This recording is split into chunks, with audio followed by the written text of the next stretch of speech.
Hello cuties. तो कैसे हो आप सब। तो बिना टाइम वेस्ट किए आते हैं सीधे अपनी स्टोरी पे। प्रीवियस पार्ट में आपने देखा था जो आरवी होती है उसने सिया को चैन पहना दी होती है बहुत प्यार से। इधर जो सिया होती है वो ज़रा सा भी टाइम वेस्ट नहीं करती है और लेट जाती है बेड के दूसरी तरफ। बट वो अपनी बैक आरवी से नहीं छुपाती, वो पूरी बैक शो करती है आरवी को, क्योंकि सिया ने बहुत ही पतली स्लीव्स वाला ब्लाउज पहन रखा था जिसकी डोरी और सिर्फ 2 उंगली की तरफ से उसकी हुक्स की स्ट्रिप्स थी। तो उसमें सिया की पूरी बैक शो हो रही थी। ये तो जो आरफी है वो तो लैपटॉप पे काम कर रही थी, पर कहीं ना कहीं ध्यान उसकी सिया की बैक पे जाता था। अब आगे ये तो जो सिया थी वो दूसरी तरफ फेस करके बहुत मुस्कुरा रही थी। उसे कहीं न कहीं होप थी कि आज शायद कुछ हो जाए। जिस तरह उसने आरवी को उकसाया है, शायद आरवी आज थोड़ा-सा उकसाने में आ जाए। इधर जो आरवी होती है वो बैग की तरफ देख रही थी, पर वो अपना ध्यान फिर से लैपटॉप की तरफ करती है और उसमें टाइपिंग करने लगती है। शायद कुछ प्रोजेक्ट बना रही थी। इधर जो सिया होती है वो 2-3 मिनट बाद देखती है कि आरवी ने कोई मूवमेंट नहीं की है। तो वो आरवी की तरफ फेस टर्न करके देखती है तो वो लैपटॉप पे कुछ काम कर रही थी। इधर सिया कहती है मुझे डिस्टर्ब हो रहा है आरवी। आरवी कहती है तो मैं सोफे पे बैठ जाती हूँ, शायद तुम्हें डिस्टर्ब हो रहा है, तुम सही कह रही हो। इतना कहकर जो आरवी होती है वो चली जाती है उठकर सोफे पे और वहाँ पे लैपटॉप पे काम करने लगती है।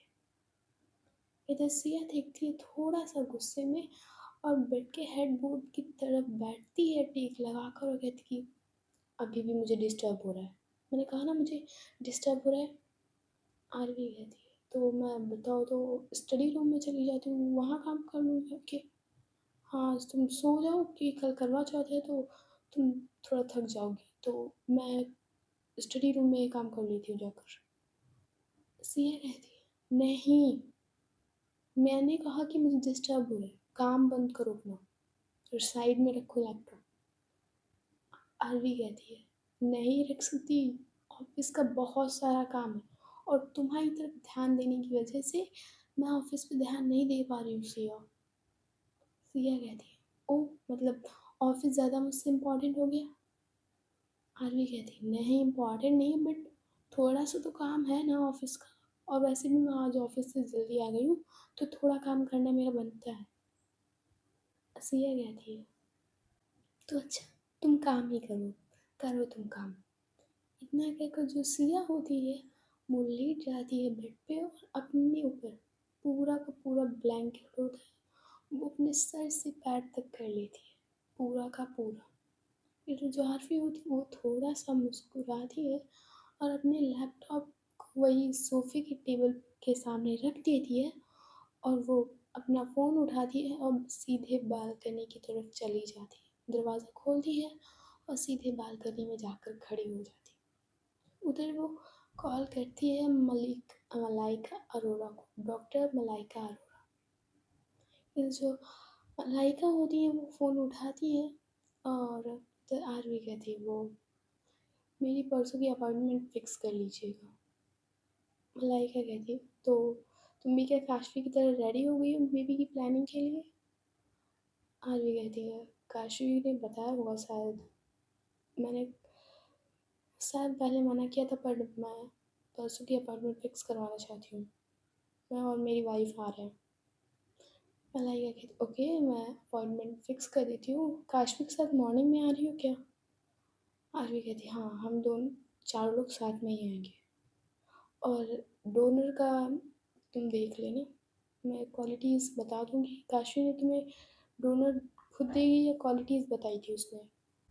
मलाइका कहती है नहीं उसने तो मुझे ही कहा कि डोनर ढूंढ दो। आरवी कहती है तो नहीं तो आप रहने दीजिए, मैं खुद डोनर ढूंढ लूँगी। मलाइका कहती है ठीक है, वैसे आरवी तुम्हें 14 डेज़ के लिए तुम्हें आना होगा, जब तुम्हारा सब कंप्लीट हो जाएगा उसके बाद 2-3 दिन बाद हम एम्ब्रियो को 2-3 बाद हम उसमें ट्रांसप्लांट करेंगे। इसमें हमको पहले फर्टिलाइज़ करवा लेंगे, 2 दिन के बाद जब एम्ब्रो लैब में बढ़ने स्टार्ट हो जाएगा तो फिर हम लोग तुम्हारी वाइफ़ में ट्रांसफ़र करेंगे, कंसीव करेंगे तब लोग। इधर सिया कहती है कोई आरवी कहती है कोई तकलीफ़ तो नहीं होगी सिया को? डॉक्टर कहती नहीं, सिया को ज़्यादा तकलीफ़ नहीं होगी, बस डिलीवरी के टाइम तक थोड़ी-सी तकलीफ़ होगी, बाकी तो तुम खुद सँभाल सकती हो 9 महीने तक। आरवी कहती हाँ, मैं सब सँभाल सकती हूँ, वैसे उसे थोड़ी-सी भी तो तकलीफ़ नहीं होगी? डॉक्टर थोड़ा-सा मुस्कुराती हैं और कहती हैं, नहीं, उसे ज़्यादा तकलीफ़ नहीं होगी, तकलीफ़ तो तुम्हें होगी 14 डेज़ तक। तुम्हें डेली हार्मोनल वाले इंजेक्शन लगेंगे, तो तुम्हें तकलीफ़ होगी। सिया को नहीं होगी, सिया में जब वो एम्ब्रियो ट्रांसफ़र करा जाएगा तो उसमें सिर्फ़ एक इंजेक्शन में इतना दर्द होगा। बाकी तुम्हें 14 डेज़ तक तुम्हारे मूड स्विंग्स, पेन सब तुम्हें झेलना पड़ेगा। और मेन बात है सिया को झेलना पड़ेगा क्योंकि इस टाइम 14 डेज़ में तुम्हारे मूड स्विंग्स ज़्यादा होंगे, तो सिया को तुम्हारा ध्यान रखना होगा। आरवी कहती है ठीक है मैं अब खुद को सँभाल लूँगी पर सिया को तकलीफ़ हो ये मुझे बर्दाश्त नहीं। डॉक्टर कहती ठीक है तुम परसों की अपॉइंटमेंट हम सुबह की रखते हैं, तुम दोनों लोग आ जाना। इधर आरवी होती अपना हाँ में सिर हिलाती है और फ़ोन कट कर देती है। इधर जो सिया थी वो अब भी पूरा ब्लैंकेट खुद पे कवर किए होती है। इधर जो आरवी होती है वो बालकनी का दरवाज़ा बंद करती है, आती है सीधे अंदर। जैसे वो जाती है बेड पे और जो सिया लेटी होती है पूरा ब्लैंकेट खुद पे कवर किए हुए, उधर उसका ब्लैंकेट धीरे से उठाती है। इधर जो सिया होती है वो फिर से अपना ब्लैंकेट आरवी से छीनती है और फिर से ऊपर कर लेती है। इधर जो आरवी होती है वो फिर से सिया का ब्लैंकेट बहुत धीरे से वो करती है। तो जो सिया होती है वो अपनी गर्दन को थोड़ा सा पीछे करती है और अपना गुस्से जैसा फेस होता है कि आईब्रो ऊपर कर लेना एक, जस्ट सेम वो देखती है ऐसे आरवी को। फिर आरवी कहती है इतना गुस्से में क्यों? मैंने सही कहा था कि मुझे थोड़ा सा ऑफिस का काम है इसीलिए मैं करने गई थी और नहीं किया मैंने काम। सिया कहती तो कहाँ थी? रूम में भी नहीं थी, अब मैंने ब्लैंकेट के बाहर से निकाला, कहाँ थी तुम? आरवी कहती है वो मैंने डॉक्टर मलाइका अरोड़ा से बात कर ली है तो परसों हमारी अपॉइंटमेंट फिक्स है। ठीक है तुम कह रही थी बेबी को, तो हाँ बेबी के लिए तैयार है।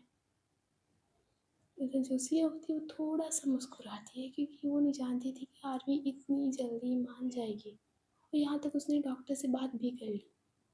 इधर जो सिया होती है वो जो आरवी उसी के पास लेटी होती है वो ब्लैंकेट को थोड़ा सा हटाती है और अचानक अचानक बहुत तेज़ आरवी को हग कर लेती है। दोनों के बच्चों की खुशी, अब ऐसा लग रहा था कि दोनों लोग बच्चे चाहते हैं।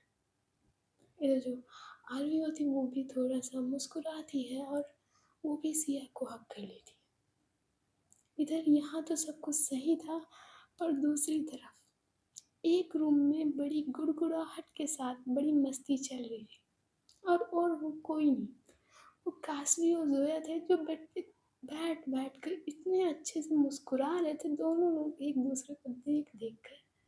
वो सोच रहे थे जो उन्होंने आग लगाई है वो कहीं ना कहीं इतनी भड़क चुकी होगी। इधर काशवी कहती है जोया क्या हम लोगों को रूम के बाहर थोड़ा सा जाना चाहिए?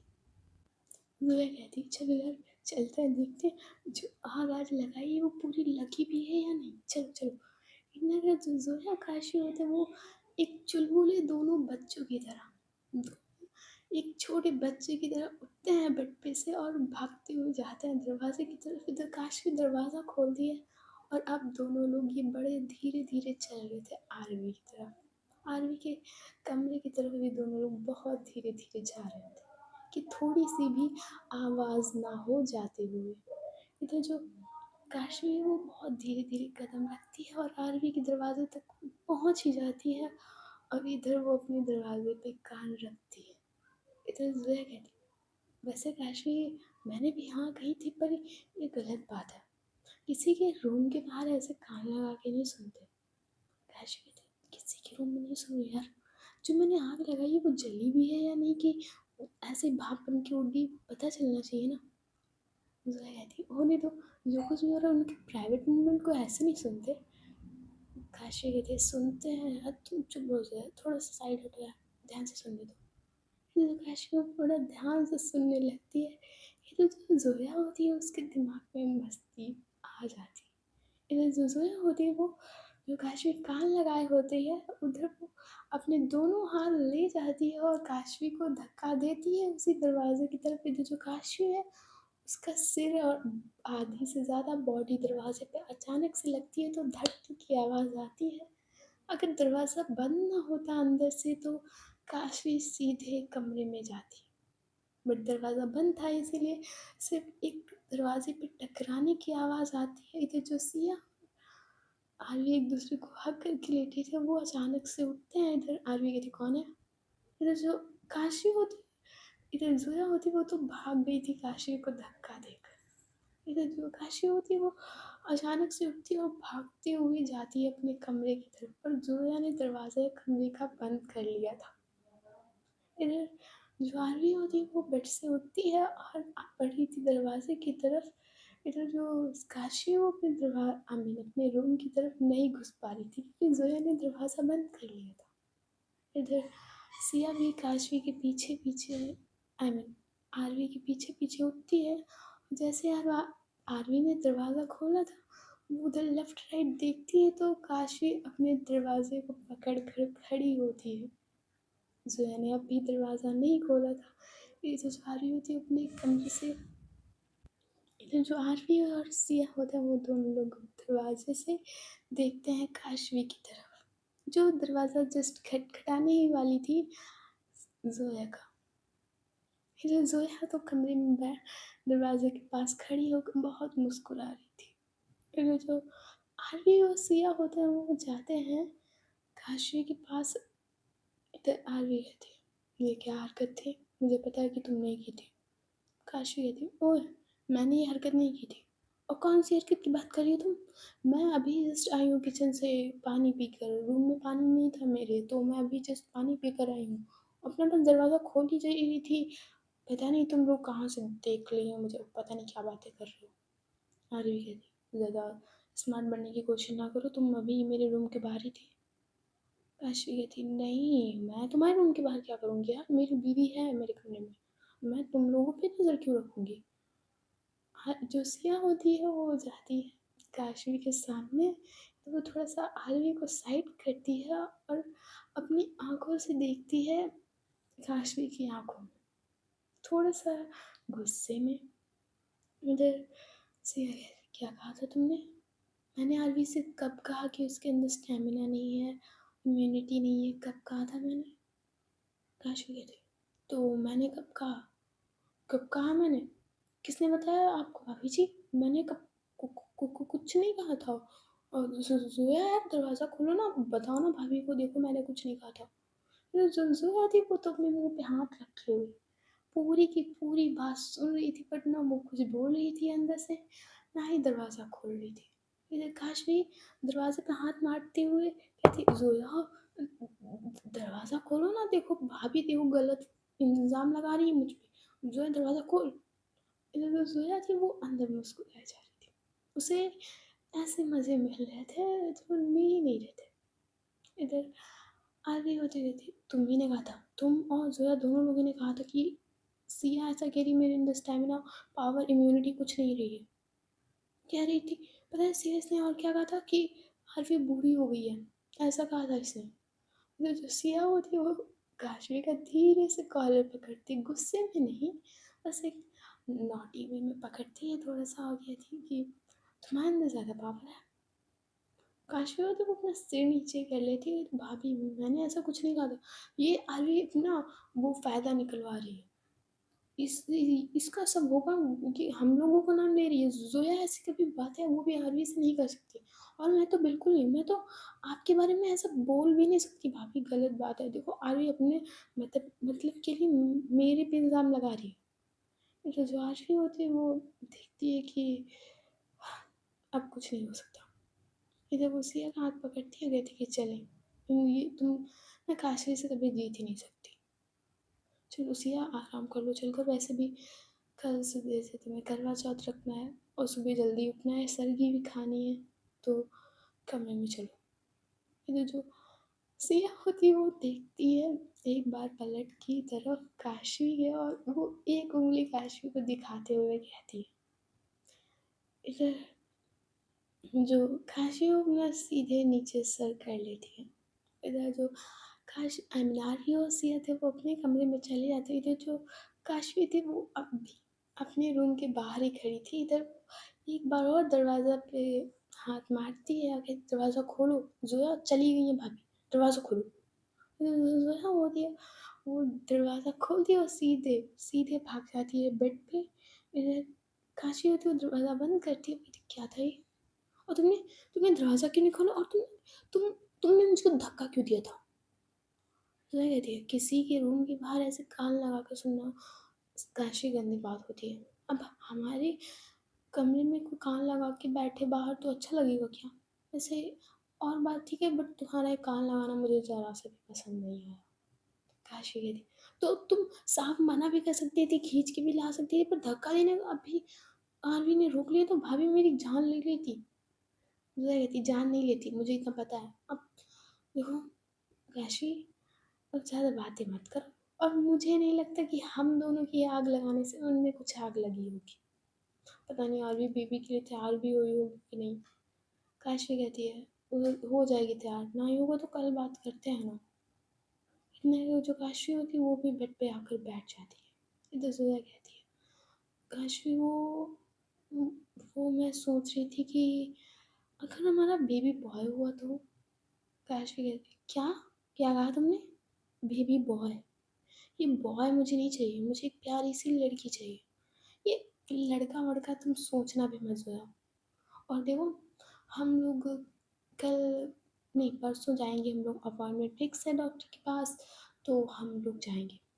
और ठीक है ना, तुम सोचना ही मत कि हमारा लड़का हुआ।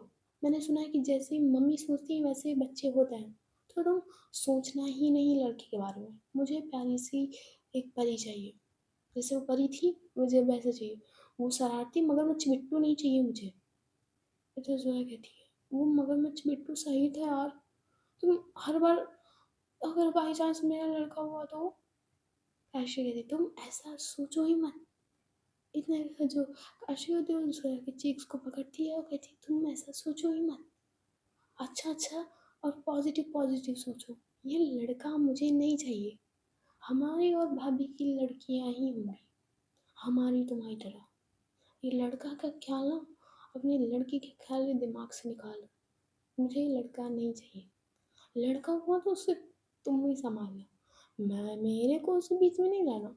और सिर्फ 2 महीने तक लेटेगा वो हमारे बीच, और उसके बाद हम लोग उसके लिए एक नर्स रख देंगे। वो बच्चों की केयर टेकर होती है, थोड़ी देर तक नर्स संभालेगी, उसका ध्यान रखेंगी दवाई ववाई का, और फिर हम लोग उसके लिए केयर टेकर रखेंगे। वो और हमारे बीच कभी कोई नहीं लेटेगा। मैं नहीं चाहती हमारे बीच कोई भी है, और खासकर लड़का तो बिल्कुल नहीं। और तुम उसे अपने ऊपर लिटा के नहीं सुलाओगी, हो सके तो मैं लेटा लूँगी, पर तुम अपने ऊपर से लिटा के नहीं सुलाओगी। जब जोया होती है वो कहती एक मिनट, ये मेरे हाथ में नहीं है कि लड़का हो या लड़की हो, ये तो गॉड के हाथ में है। काशवी कहती तुम्हारे हाथ में जो है, पॉजिटिव पॉजिटिव सोचो, ये निगेटिव वाला लड़का मत सोचना, ठीक है। अब लेटो। इतना ये जो काशवी होती है वो भी लेट जाती है। इधर जो जोया होती है वो काशवी को लेटे हुए देख रही थी कि अगर बाई चांस लड़का हुआ तो ये तो काशी उसको हाथ भी नहीं लगाएगी, मुझे ही पूरे बच्चे को संभालना पड़ेगा। इधर काशी देखती है जोया की तरफ, जब भी मैं बैठी होती है वो कहती है सोना है कि नहीं सोना है, कल करवा चौथ है। उधर जोया होती है अपना हाँ में से हिलाती है, वो थोड़ा सा ब्लैंकेट लेती है ऊपर और लेट जाती है। इधर जो काशी थोड़ी सा अलग लेटी हुई थी वो आती है जोया को हर बार की तरह वो फिर से उसे अपने बाहों में भरती है और वो लेट जाती है। इधर सिया और आरवी भी सो चुके थे, इधर जोया और काशी भी सो जाते हैं। अब आते हैं अपने मॉर्निंग के सीन पे। मॉर्निंग के 3 ही बज रहे थे।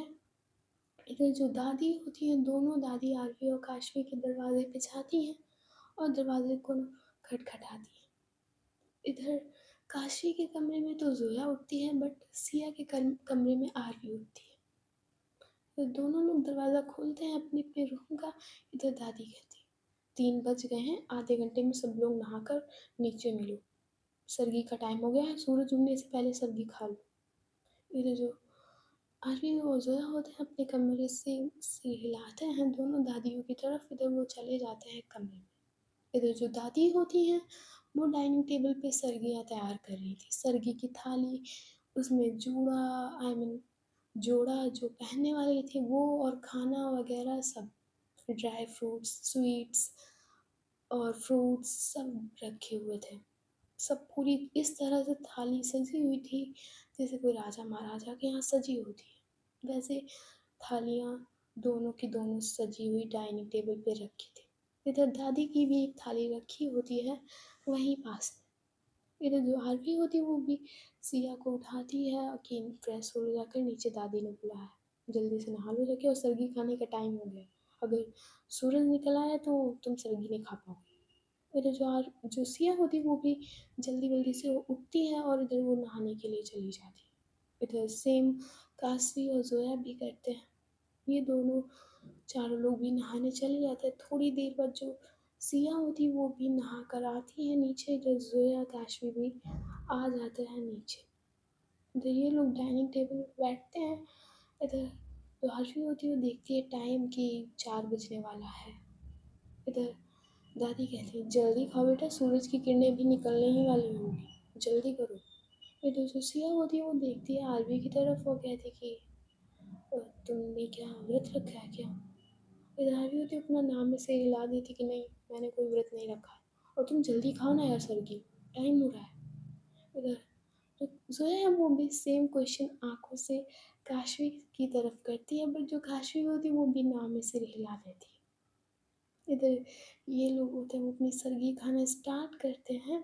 इधर सिया कहती तो तुम भी खा लो, नहीं खाना है तो कम से कम, नहीं व्रत रखा है तो ये तो खा ही सकती हो। इधर दादी कहती हाँ बेटा, आर्य काशवी तुम भी खा लो, वैसे भी वाइफ अपनी सरगी शेयर कर सकती हैं अपने पार्टनर्स के साथ, तो तुम खा सकते हो ये सरगी। जैसे ही ये काशवी और आरवी ने सुना, वो भी सरगी पे अपना हाथ साफ करने लगते हैं, क्योंकि उन्होंने भी व्रत रखा था और अगर अभी नहीं खाया तो वो पूरे दिन चल भी नहीं पाएंगे। इसीलिए काशवी और आरवी होते हैं उन्होंने भी सरगी खाना स्टार्ट कर दिया था। इधर ये लोग जो सरगी खा होते हैं, जो दादी होती वो जो जोड़े रखे हुए थे, जो आरवी और सिया साड़ी लाए थे, वही साड़ी कहती हैं देखो, यही वाली साड़ी तुम लोगों को करवा चौथ पे पहननी है, इसलिए मैंने सरगी की थाली में ही रख दी थी। अब तुमने वो कलश तैयार किया है जो करवा चौथ का होता है।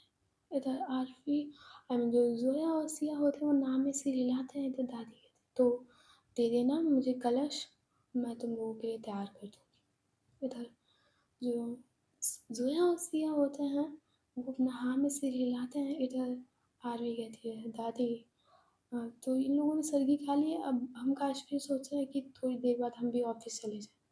इधर सिया कहती आज करवा चौथ है, आज तो रहने तो कम से कम जाने को। इधर दादी कहती है सिया बेटा करवा चौथ तो शाम को है ना, तो अभी इनको लोगों को जाने देना है, अभी जाने दो, शाम को तुम लोग जल्दी आना, ये नहीं कि सारा काम करने में तुम्हें लेट हो जाए तुम देर में आओ। मैं पहले ही बता दे रही हूँ कि लेट नहीं होना चाहिए, पहली करवा चौथ है इन दोनों की। और आरवी और काशी तुमने कुछ बेटा करवा चौथ के लिए गिफ्ट लिया है? जैसे गिफ्ट की बात होती है, जो आरवी और काशवी का चेहरा होता है वो लटक जाता है, वो पूरी तरह से लटक जाता है, क्योंकि अभी भी उनके लिए एक अच्छा यूनिक गिफ्ट कुछ ला ही नहीं पाए थे वो दोनों।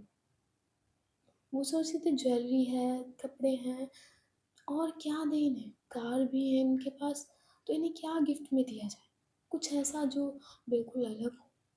वो अभी ये तक ये सोच ही नहीं पाए थे। इधर सिया कहती हाँ अरे गिफ्ट क्या है मेरा करवा चौथ का। इधर आरवी कहती है वो सरप्राइज़ है ना सिया, वो सरप्राइज़ है। इधर काशवी भी जोया की तरफ देखती है और कहती है हाँ वो मैंने भी सरप्राइज प्लान किया है, अब करवा चौथ शाम को है ना, तो हम दोनों लोग शाम को ही देंगे हैं। इधर जोया और सिया दोनों लोग हाँ में से हिलाते कि हाँ। इधर जो दादी होती है जोया की वो कहती है जोया बेटा एक बार मम्मी से अपनी कॉल करके पूछ लेना, जो कुछ भी रस्में और रिवाज हैं वो पूछ लेना।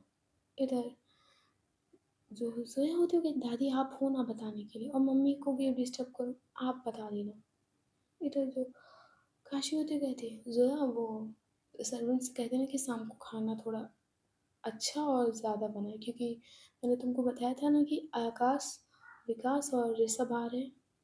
ये जो आरवी होते हैं जैसे तीनों का नाम सुनती है, उसके दिमाग में ख्याल आता है, उसके दिमाग में डोनर के लिए एक अच्छा डोनर, आई मीन उनके लिए डोनर का इंतज़ाम हो गया था, क्योंकि ये आकाश दिखने में भी बहुत अच्छा था, दोनों लोग ट्विंस थे तो दोनों लोग दिखने में भी अच्छे थे। ऋषभ था जो बॉडी बिल्डर, बट वो दिखने में अच्छा नहीं था।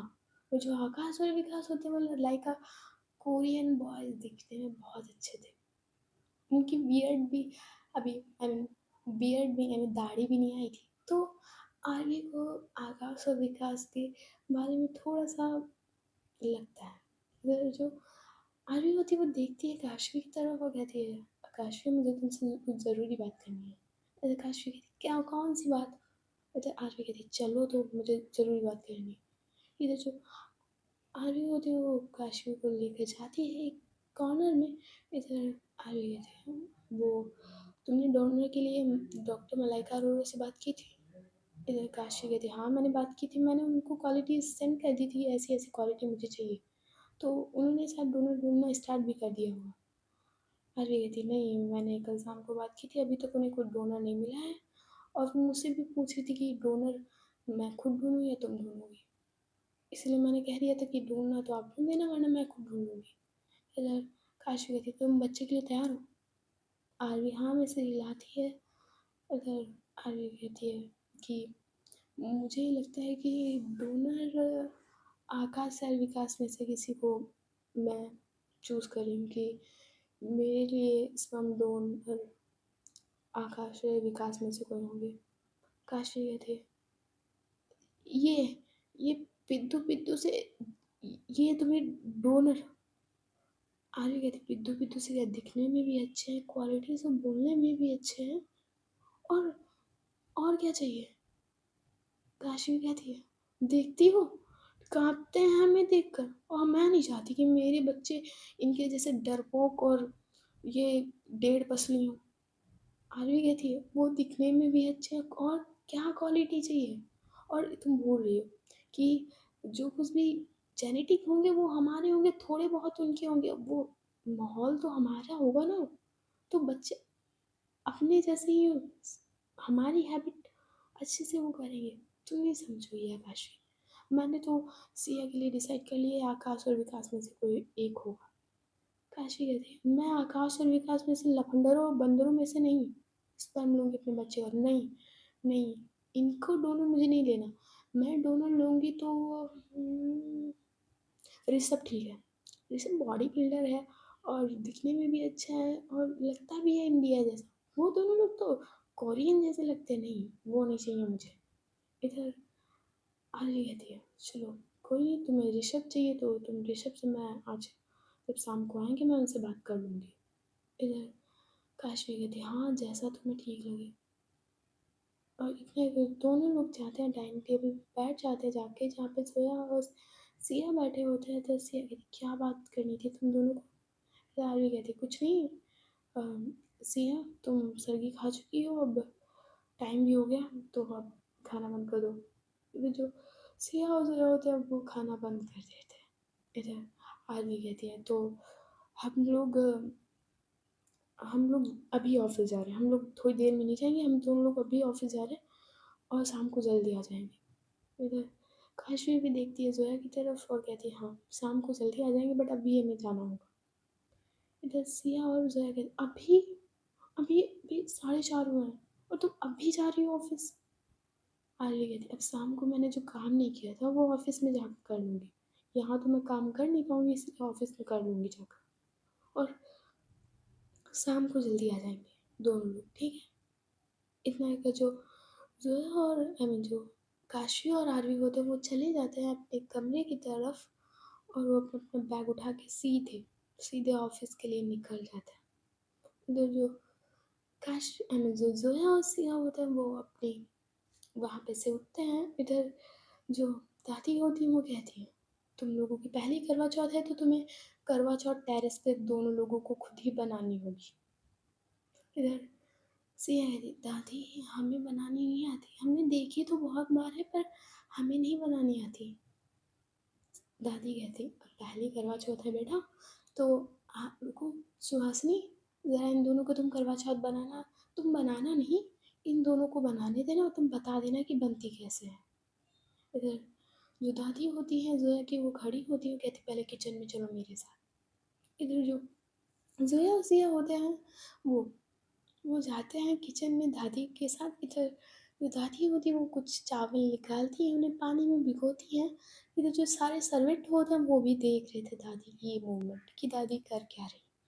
इधर जो दादी होती है वो चावल निकालती है, उन्हें थोड़ी देर के लिए पानी में भिगो देती हैं और जब थोड़ी देर बाद चावल अच्छे से फूल जाते हैं तो उन्हें मिक्सर ग्राइंडर में जाकर पीस देती हैं जाकर। और फिर वो एक एक वो बड़ी सी लकड़ी लेती है, उसमें कॉटन को उसमें वो करती हैं और कहती हैं अब चलो टेरेस पे, फिर हम तुम्हें बताएंगे कि बेटा कैसे बनाते हैं। इधर जो ज़ोया और सिया होते हैं वो दादी की तरफ देख रहे थे और ये और कुछ सर्वेंट भी जाते हैं ऊपर ये मूवमेंट देखने के लिए। इधर थोड़ा थोड़ा सा दिन हो चुका था, थोड़ा थोड़ा सा दिन हो चुका था। इधर ये दोनों लोग जाते हैं टेरेस पे और इधर दादी ज़ोया और सिया को बैठने का इशारा करती हैं। टेरेस बिल्कुल क्लीन थी बिल्कुल टेरेस। इधर दादी वो जिसमें चावल का वो था घोल टाइप में, वो कटोरी रखती हैं, बाउल रखती हैं और एक सिया को कॉटन में डिप वाली लकड़ी देती हैं, एक ज़ोया को देती हैं। और इधर दादी अपना फ़ोन निकालती हैं और वो जो करवा चौथ की इमेज नहीं होती है, वो बताती हैं कि ऐसे तुम लोगों को बनाना है। इधर जो काशवी और आई मीन जो ज़ोया और सिया होते हैं वो देख रहे थे उस पिक को और सेम करवा चौथ वो बनाने लगते हैं। इधर ज़ोया एक स्क्वायर शेप देती है और लास्ट के कॉर्नर में उसमें एक चंद्रमा दोनों तरफ बनाती है। एक तरफ दो चंद्रमा सिया ने बनाए थे, एक तरफ ज़ोया ने बनाए थे। और इधर वो चंद्रमा पूरे जैसे करवा चौथ बनाई जाती है, इधर दोनों लोग बड़े प्यार से करवा चौथ बना देते हैं। इधर दादी देखती है करवा चौथ की तरफ और कहती हैं बहुत अच्छी करवा चौथ बनाई है, अब अपना और अपने हस्बैंड का नाम भी लिखो। इधर से कहती है दादी आरवी का नाम लिखना है। इधर दादी कहती नहीं, किसी और का लिखना हो तो वो भी लिख सकती हो, वैसे चाहो तो तुम अपने जो बच्चों के नाम सोचे हो अगर तुमने अभी, तो वो लिख सकती हो, इसमें बच्चों के भी नाम लिखे जाते हैं। इधर सिया कहती है दादी अभी तो नहीं सोचे हैं, पर अभी पत्ती से काम चला लेंगे। फिर जोया थोड़ा सा मुस्कुराती है और कहती है मैं भी। इतना जो वो जोया होती है वो काशवी और जोया लिखती है वहीं पे, और इधर जो सिया होती है वो आरवी और सिया लिखती है। इधर से कहती दादी वो क्या मैं दादी और दादाजी का भी नाम लिख दूँ? इधर जो सुहासिनी होती हैं ज़ोया की दादी वो हाँ में सिर हिलाती हैं कि हाँ लिख दो। इधर जो सिया होती है वो अपनी दादी सास और दादाजी का भी नाम लिख देती है उसी में। इधर दादी कहती अब ये सूख जाएगा, थोड़ा बहुत सूख भी गया है, अब थोड़ा और सूख जाएगा और बेटा अब तुम लोग धूप में बाहर नहीं निकलना, ठीक है? अभी इतनी ज़्यादा सर्दी भी नहीं होती है पर तुम्हें प्यास लगेगी और कोई भी काम नहीं करना। हाँ, अगर देखो बेटा देखो तुम्हें 5 पूड़ियाँ अपने लिए और ज़ोया तुम 5 पूड़ियाँ और बाकी जो खाने का करवा चौथ का सामान है, वो तुम खुद बनाओगी। वो तुम्हारी मदद कोई नहीं करेगा इसमें बनाने में। तो ज़ोया कहती दादी वो हम लोगों को बनाना होगा। दादी कहती है हाँ बेटा, वो तुम ही लोग बनाओगी और अभी नहीं शाम को तर बना लेना, फिर स्नान करके फिर तुम लोग तैयार होके फिर आना। इधर ज़ोया और सिया देखते हैं एक दूसरे की तरफ कि अब खाना भी बनाना पड़ेगा। इधर ज़ोया कहती दादी सर्वेंट भी तो बना सकते हैं। इधर दादी कहती नहीं बेटा, ये जो करवा चौथ में पूजन के लिए पूड़ियाँ और सब्जी सब बनती है खीर वगैरह, ये तुम दोनों को ही बनानी होगी। और 5 पूड़ियाँ तुम सिया सिया काढ़ोगी, नहीं तो 7 करोगी, नहीं तो तुम ज़ोया। दोनों लोग अपनी-अपनी अलग-अलग और खुद के लिए खुद बनाना। फिर जो सोया-वसिया होते हैं वो अपना हाँ में सिर हिलाते हैं और चले जाते हैं नीचे की तरफ, इस घर में नीचे हॉल की तरफ। सो गाइस आज की स्टोरी बस यहीं तक, देखते हैं नेक्स्ट पार्ट में क्या होता है। ओके? तो स्टोरी अच्छी लगी हो तो लाइक एंड सब्सक्राइब कर देना। बस इतना ही। Good night, tata, bye bye, see you. Like कर देना। Okay, bye bye.